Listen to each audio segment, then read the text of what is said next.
Hey, what's up? Welcome back to another video. And if you're into Huck's World, today we got an awesome watch face for you all to check out. Now, you know I couldn't let you all get away without giving you a freebie. And it's also the weekend. I hope you're enjoying family and friends and just simply having fun on your day off.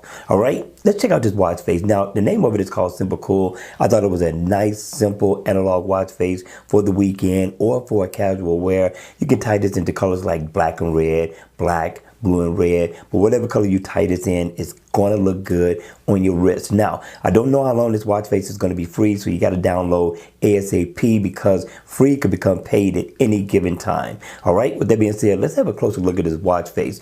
In the AOD mode, you're going to get the same exact look. It has an elegant look to it. The shortcuts kind of take away from it a little bit, but it still has a hint of elegance to this watch face, especially when it's on. Now, you're going to get the date at the top. You're going to get nice analog hands that are red. I like that look. And you're going to get your shortcuts down at the bottom, battery percentage as well. So if you need to go into your settings, you can. It is inactive. If you need to make a phone call, go into your contacts, your text messages, your email, and also if you want to set an alarm, you can right here from the watch, if I can get it to come on.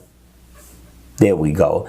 I thought it was a good look for a freebie, not bad. But at the end of the day, what do you think? Is this a download or leave it right where it's at? All right, you all continue to enjoy your weekend, have fun, party like it's 1999. But most of all, remember people, be safe. And I'll see you all again at the next one. Hit the like button on the way out and make sure you subscribe to the channel. And I'll see you all again at the next video. Take care.